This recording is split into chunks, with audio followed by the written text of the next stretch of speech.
Good morning everyone. I am Neeraj Mishra, going to take your online classes of social science. From today onwards, we will continue our first chapter, that is resources and development. As you can see, I have given you some contents of the first chapter which are on the blackboard. Okay. Before starting our chapter, I would like to say something which is related to this video. Maybe there might be some technical issues which will abrupt your classes, but please do not mind it and ignore those technical issues. Only you have to pay attention on the contents which are being taught in the classes. Okay, so now do not waste your time and let's start our class. Chapter number first, resource and development. Okay, तो आज का हमारा जो class है वो पहले question से start होता है. From the first question, what are resources. ठीक है, यहीं से हम अपने क्लास का अपने टॉपिक का स्टार्ट करेंगे. ठीक है, पहला क्वेश्चन है हमारा व्हाट आर रिसोर्सेज. तो इस क्वेश्चन को समझने के लिए, इस टॉपिक को समझने के लिए हम थोड़ा सा पीछे चलते हैं. पीछे कहां पर? क्लास 8 तक. क्लास 8 में चलते हैं और वहां से हम कुछ पॉइंट्स को लेंगे और वहां से हर एक चीजों को अच्छे तरीके से समझने की कोशिश करेंगे. ठीक, तो क्लास 8 में आपका एक चैप्टर था, चैप्टर नंबर फर्स्ट ही था वो रिसोर्सेज, जिसमें आपको ये बताया गया था कि resources are the gift of nature. Resources are the gift of nature. ठीक है, which are required to fulfil our needs. ठीक, वहां पर हमने इतनी सी बात समझी थी और सिर्फ इतनी ही बातें समझी. ठीक है, तो वहां पर यह कहा गया कि रिसोर्सेज क्या है? रिसोर्सेज वो सारी चीजें हैं जो हमें नेचर से मिल रही हैं और हमारी नीड्स को वो सेटिस्फाई कर रहे हैं. ठीक है, लेकिन अब आप 2 क्लास ऊपर आ चुके हैं, क्लास 10 में आ चुके हैं. ठीक है, तो क्लास 10 में आप उतने लेवल तक, उसी एक्सटेंट तक किसी चीज को नहीं समझेंगे. आपको सिर्फ एक ब्रॉडर वे में डीप नॉलेज लेने की जरूरत होगी. ठीक, तो क्लास 10 के लेवल पर हम सबसे पहले ये समझने की कोशिश करेंगे कि रिसोर्स क्या होता है. यहां पर आप देख रहे हैं कि एक कह सकते हैं कि फ्लो चार्ट या फिर एक डायग्राम के थ्रू आपको समझाने की कोशिश की जा रही है कि रिसोर्स होता क्या है. ठीक है, तो यहाँ पर 3 पॉइंट्स हैं. पहला है टेक्नोलॉजिकली असेसेबल, दूसरा है कल्चरली एक्सेप्टेबल और तीसरा है इकोनॉमिकली फिजिबल. ठीक है, तो ये 3 पॉइंट्स, इन्हीं तीनों पॉइंट्स के बेसिस पर आपको रिसोर्स समझना है. ठीक है, या फिर हम कह सकते हैं कि एक जो टेक्निकल डेफिनेशन होगी रिसोर्स की, वो क्या होगी, वो हमें यहीं से मिलने वाला है. ठीक है, तो इस चीज को ध्यान रखिएगा. ठीक, आप अपनी ज्योग्राफी की बुक को ओपन करेंगे और सबसे पहला जो पैराग्राफ है वहीं पर आपको देखने को मिलेगा रिसोर्स की डेफिनेशन. तो रिसोर्स की डेफिनेशन कुछ इस तरीके से कहती है, या फिर हम इस तरीके से समझ सकते हैं कि everything in our surrounding which are required to satisfy our needs. ठीक है, वो यहां तक की डेफिनेशन तो हमने पहले भी पढ़ी हुई है कि वो सारी चीजें जो हमारे नीड्स को सेटिस्फाई करती है नेचर में अवेलेबल है. साथ में कुछ और चीजें हमको उसमें ऐड करनी है. ठीक है, what if provided if it is technologically accessible. अगर वो टेक्निकल वे से, टेक्नोलॉजी को यूज करके हम किसी भी रिसोर्स को एक्सट्रैक्ट कर पा रहे हैं. जैसे एग्जांपल हम एक लेते हैं, बहुत सारे मिनरल्स अवेलेबल हैं. ठीक है, बहुत सारे मेटल्स अवेलेबल हैं. जैसे हम गोल्ड को एक्सट्रैक्ट करते हैं, सिल्वर को एक्सट्रैक्ट करते हैं. ठीक है, आयरन को एक्सट्रैक्ट करते हैं. ठीक है, तो वो सारी जो मिनरल्स, वो उसके बाद फिर एलिमेंट्स को जो हम एक्सट्रैक्ट कर रहे हैं, अगर वो आसानी से एक्सट्रैक्टेबल ना हो, अगर हम उसे एक्सट्रैक्ट ना कर पा रहे, बाहर ना निकल पा रहे हो, तो क्या वो कभी रिसोर्स बन पाएंगे? क्या वो कभी हमारे यूज में आ पाएंगे? नहीं आ पाएंगे. ठीक है, तो सिंपल सी बात यहां पर यही है कि रिसोर्स वो होंगे जिनको हम आसानी से टेक्नोलॉजी को यूज करते हुए एक्सट्रैक्ट कर रहे हैं।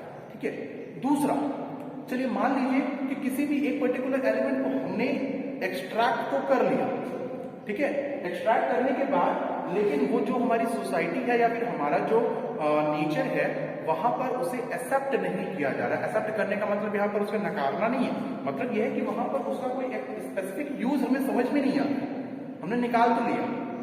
ठीक है, तो यहां से ये भी समझना होगा कि हम जिस भी चीज को एक्सट्रैक्ट कर रहे हैं, ठीक है, टेक्नोलॉजी से एसेस कर रहे हैं, ठीक है, एसेस करने का मतलब उसको हम पा रहे हैं, तो पाने के बाद उसका कोई एक स्पेसिफिक यूज भी हो, ठीक है, तभी जाकर के वो कोई पर्टिकुलर एलिमेंट जो होगा, पर्टिकुलर ऑब्जेक्ट जो होगा वो रिसोर्स एक्सेप्टेबल, मतलब उसे हम रिसोर्स कह सकेंगे।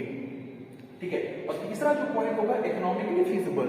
इकोनॉमिकली फिजिबल का मतलब ये है कि हमने किसी भी पर्टिकुलर रिसोर्स को एक्सट्रैक्ट या फिर असेस करने में जितना इन्वेस्टमेंट किया हुआ है, अगर उस इन्वेस्टमेंट के एवज में हमको कुछ प्रॉफिट ना मिले, मतलब वो हमारे लिए इकोनॉमिकल ना हो, तो फिर वो रिसोर्स नहीं कहलाएगा। ठीक है, जिस भी एलिमेंट को हमने एक्सट्रैक्ट किया वो फिर रिसोर्स नहीं कहलाएगा। जैसे अगर हम आपसे कहें कि कोई एलिमेंट ले लीजिए, एल्यूमिनियम हमने एक्सट्रैक्ट किया, एक्सट्रैक्शन में हमको कम से कम लाख, 2 लाख, 4 लाख रुपए खर्च हो गया। ठीक है, अब एक्सट्रैक्शन में केवल खर्च हो गया, लेकिन जब हम उसको यूज करना चाहते हैं, यूज करना इन द सेंस आप वायर बनाना चाहते हो, अदर कंपनीज में, इंडस्ट्रीज में यूज करना चाहते हो, तो उससे हमें प्रॉफिट उतना नहीं मिल रहा है। ठीक है, उतना हमको प्रॉफिट नहीं मिल रहा है, जितना हमने पैसा इन्वेस्ट किया था उससे हम लॉस में चल रहे हैं। तो ऐसे में क्या होगा कि वो जो एलिमेंट होगा वो हमारा रिसोर्स नहीं कहलाएगा। ठीक है, तो इसका सिंपल सा एक स्टेटमेंट आप या फिर एक डेफिनेशन आप डिराइव कर सकते हैं कि एक्चुअली में रिसोर्स क्या होता है। तो रिसोर्स फिर से एक बार हम देखेंगे कि एवरीथिंग इन द सराउंडिंग, हमारे सराउंडिंग में सारी चीजें या फिर नेचर में अवेलेबल वो सारी चीजें which are required to satisfy our needs and are easily technologically accessible and also culturally acceptable और the main thing economically feasible। ठीक है, ये चीजें आपको ध्यान में रखनी है। ठीक है, तो अब आपको समझ में आ गया होगा कि रिसोर्स क्या है, बात समझ में आ रही है ना। चलो, तो ये आपका रिसोर्स का टॉपिक था, इसे हम इस तरीके से समझ सकते हैं। देखिए, चैप्टर के जो नोट्स हैं वो मैं आपको पीडीएफ के फॉर्म में आपके पास सेंड करता रहूंगा, तो वो आप अपने नोटबुक में नोट करेंगे। अभी आपको क्लासेस में सिर्फ वीडियो के थ्रू समझना है, तो अच्छे से आप समझिए। ठीक है, तो ये हो गया आपका रिसोर्स। अब इसके बाद हम इस तरफ आएंगे, दिस पोर्शन। ठीक है, ध्यान से बात को समझिएगा। यहां पर एक फिर से डायग्राम बनाया गया है जिसमें रिलेशन बताया गया है कि जो फिजिकल इन्वायरमेंट है, टेक्नोलॉजी है, इंस्टीट्यूशन है, human being, how is human being interacted to the physical environment, it means to the nature.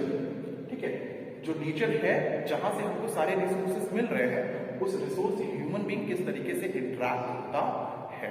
तो ये एक रिलेशन है, रिलेशन को हमको समझना होगा। ध्यान से बात को समझिएगा। जैसे सपोज करो कि जो सन रेज है, जो सोलर सिस्टम, जो सोलर एनर्जी हम यूज करते हैं, ठीक है, जो सोलर एनर्जी हम यूज करते हैं, अगर हमारे पास टेक्नोलॉजी ना होती, हालांकि वो जो सन है, सन यहाँ पर अगर हम सन लिख देते हैं, ध्यान देना, अगर ये सन हम यहाँ पर डिनोट कर देते हैं तो सन हमारा नेचर का पोर्शन हो गया, लेकिन जो सोलर एनर्जी हमको मिल रही है, अगर हमारे पास टेक्नोलॉजी ना होती तो क्या हम सोलर एनर्जी को यूज कर पाते? नहीं कर पाते। ठीक है, तो ये जो ह्यूमन बीइंग है वो सन से निकलने वाले जो सोलर रेडिएशन है उनका यूज विदाउट टेक्नोलॉजी नहीं कर पाते। ठीक है, इसको इस तरीके से हम समझ सकते हैं कि जो सनरेज है, जो सोलर एनर्जी है, वो तो काफी समय से आ रही है ना, जब से अर्थ का एग्जिस्टेंस है, जब से सोलर सिस्टम का एग्जिस्टेंस है, तब से सनरेज है। लेकिन क्या हम सोलर एनर्जी का यूज कर पा रहे हैं? नहीं, उसका यूज हमने कब किया? जब टेक्नोलॉजीज इस तरीके से डेवलप हो गई तब। ठीक है, तो इस बात को आपको ध्यान रखना होगा। फिर टेक्नोलॉजीज को डेवलप करने के बाद, टेक्नोलॉजीज को यूज करने के बाद, हमने किसी भी पर्टिकुलर नेचुरल एलिमेंट को यूज करने के हमने कुछ इंस्टीट्यूशंस बनाए हैं। हर एक डिफरेंट रिसोर्सेज को यूज करने के लिए हम डिफरेंट इंस्टीट्यूशंस का यूज करते हैं। ठीक है, तो इस तरीके से हम देख सकते हैं कि ये सारी जो चीजें हैं वो क्या कर रही है, एक दूसरे से इंटरैक्ट करती है, एक दूसरे से रिलेटेड है। तो इस रिलेशन को भी आपको समझना होगा कि जो ह्यूमन बींग्स हैं वो फिजिकल इन्वायरमेंट या फिर नेचर के थ्रू, नेचर के साथ वो क्या करते हैं, इंटरैक्टिव होते हैं with the help of technology and the institutions. ठीक है, तो यहां तक की क्लास थी आज की। अभी हम इस चीज को थोड़ा और आगे भी बढ़ाएंगे नेक्स्ट क्लासेस में, नेक्स्ट पोर्शन में हम ये समझेंगे कि अब रिसोर्सेज को हम नेक्स्ट पोर्शन में कैटेगराइज करेंगे, डिवाइड करेंगे कि रिसोर्सेज कितने टाइप्स के होते हैं, और साथ में हम ये भी देखेंगे कि क्या सच में रिसोर्सेज नेचर की ही गिफ्ट है या नहीं। इस बात को भी हमें ध्यान में रखना होगा और इस चीज को हम अगले पोर्शन में पढ़ेंगे। ठीक है, ओके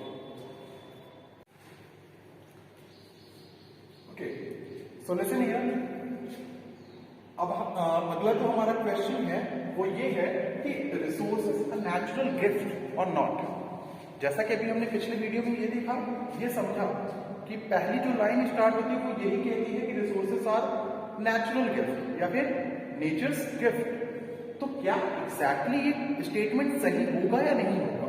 ठीक है, तो हमें ये समझना होगा कि resources are a natural gift और नॉट, नेचर्स के गिफ्ट है या नहीं है। देखिए इसमें एक हम अगर डीप स्टडी करते हैं तो हमें ये बात समझ में आएगी कि कहीं ना कहीं हम ये समझ सकते हैं कि जितनी भी रॉ मटेरियल्स, जो भी चीजें यूज की जाती हैं वो सबके सब नेचर से ही मिलती हैं। पर किसी भी ऑब्जेक्ट को, किसी भी एलिमेंट को अगर हमें रिसोर्स कहना है तो फिर वो सिर्फ और सिर्फ नेचर के गिफ्ट के बेसिस पर नहीं कहा जा सकता। ठीक है, हमें ये समझना होगा कि जब तक किसी एलिमेंट को या फिर किसी भी जो नेचर से मिलने वाली चीजें हैं उनमें ह्यूमन एक्टिविटी, ठीक है, जब तक उसमें ह्यूमन रिसोर्सेज जो अपना स्किल है उसमें इन्वेस्ट नहीं करेंगे तब तक वो रिसोर्स नहीं बन पाएगा। तो इसलिए हम ये कह सकते हैं कि no, resources are not natural gift, they are the result of human activities. ठीक है, तो हम ये कह सकते हैं क्या रिसोर्सेज जो है वो नेचर गिफ्ट नहीं होते, ठीक है, वो क्या होते हैं, रिजल्ट ऑफ ह्यूमन एक्टिविटीज। ठीक है, तो यहां तक अगर आपने अच्छे से समझ लिया है तो अब जाकर के आपको रिसोर्स के बारे में समझ में आना चाहिए। ठीक है, तो चलिए अब इसके बाद जो हमारा नेक्स्ट पोर्शन है वो है क्लासिफिकेशन ऑफ रिसोर्सेज। अब आज हम यहां से क्लासिफिकेशन ऑफ रिसोर्सेज के बारे में पढ़ेंगे।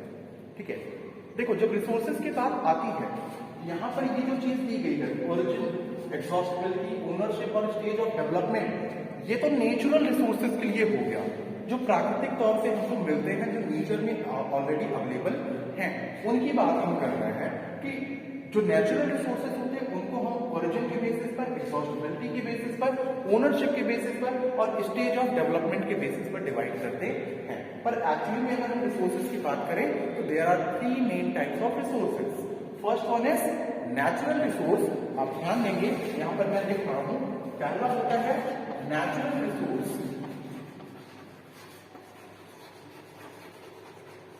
सेकेंड वन इज मैन-मेड या फिर आर्टिफिशियल रिसोर्स, मैन-मेड रिसोर्सेज, और तीसरा होता है the human resource, human resource.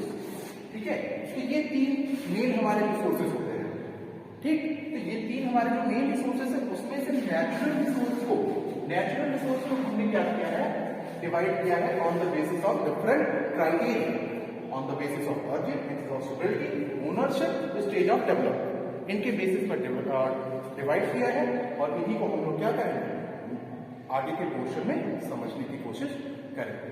ठीक है, एक बार यहाँ पर ये जो 3 मेन हमारे रिसोर्सेज है थोड़ा सा इसके बारे में भी समझ लेते हैं। हालांकि क्योंकि पिछले क्लासेस में जो प्रीवियस क्लासेस थी वहां पर आपने चीजों को अच्छे से समझा है, इसलिए थोड़ा सा रिकैप करेंगे।